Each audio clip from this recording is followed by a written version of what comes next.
From JBS Studios in Greater New York, this is the JBS News Update with Teisha Bader.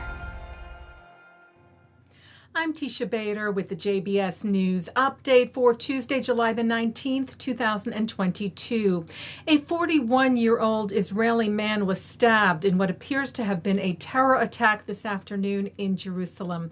The man was stabbed in the head with a screwdriver by a Palestinian in an attack which began on a bus traveling near the Ramot Junction. According to Israel police, when the attack began, the bus quickly pulled over and the passengers got out, including the victim and the stabber, who continued to attack the victim on the ground.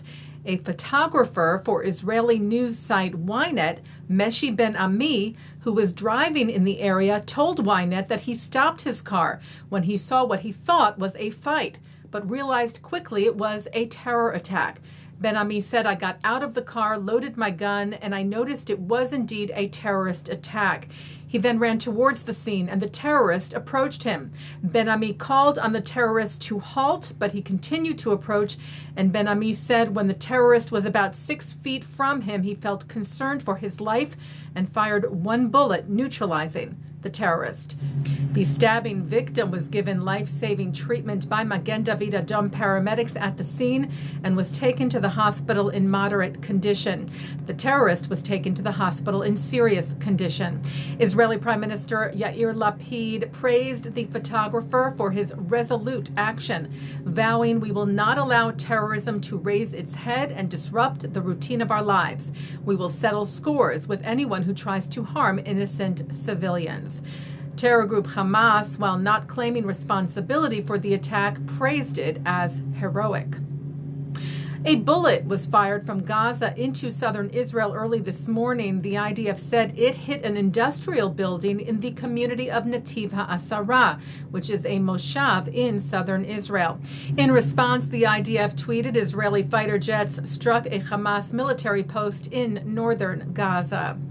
IDF Chief of Staff Lieutenant General Aviv Kochavi, as we reported to you yesterday, is in Morocco on a historic visit where he was welcomed today by an honor guard at the Royal Moroccan Armed Forces headquarters in Rabat and met with Chief of the Royal Armed Forces, Belkir El Farouk, as well as with Morocco's Defense Minister Abdelatif Ludi, among others. Kochavi's visit is said to focus on and to advance military security cooperation between the countries. The European Union Foreign Affairs Council met yesterday and agreed to resume meetings with Israel, which have not taken place in a decade.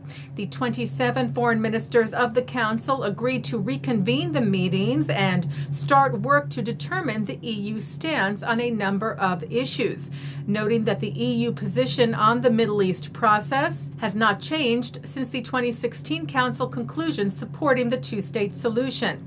High Commissioner Joseph Borrell was cited by the Jerusalem Post saying, "We know the situation on the ground in the Palestinian territories is deteriorating, and I think ministers agree this Association Council is a good occasion to engage with Israel about these issues."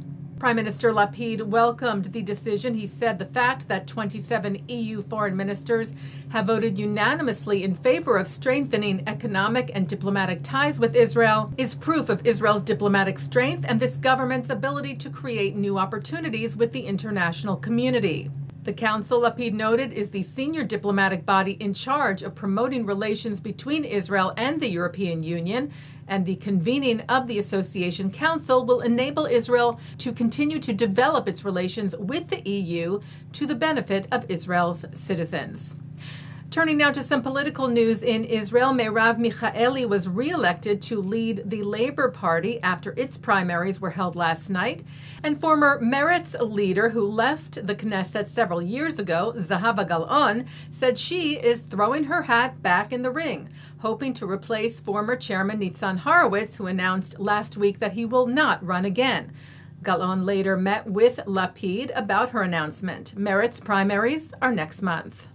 Israeli runner Luna Shemtai Salpeter won the bronze medal at the women's marathon yesterday at the World Athletic Championships taking place in Eugene, Oregon. Salpeter, who is originally from Kenya and became an Israeli citizen in 2016, is the third Israeli in history to win a medal at the competition.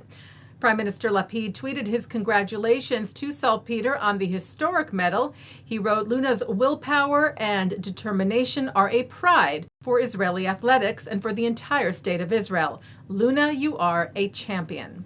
Taking a look now at our programming for tonight on JBS for Tuesday, July the 19th at 7 o'clock. Shahar Azani speaks with Marcell Kenesei, director of the JCC in Budapest. At 7:30, President of the Shalom Hartman Institute of North America, Yehuda Kurtzer, explores the notion of a big tent, the challenges and opportunities of ideological pluralism, and how we might foster an ethic of inclusion. At 9, Mark Golub sits down with Rabbi Uri Regev on L'chaim. At 10, Abigail Pogrebin speaks with Joseph Rosenstein about his new book, Reflections on Pirkei Avot. At 10:30, we hear from the late Rabbi Lord Jonathan Sachs. And coming up next, it's the ILTV's Insider. And that's the JBS News Update for Tuesday, July the 19th, 2022. I'm Teisha Bader. Stay healthy, stay well.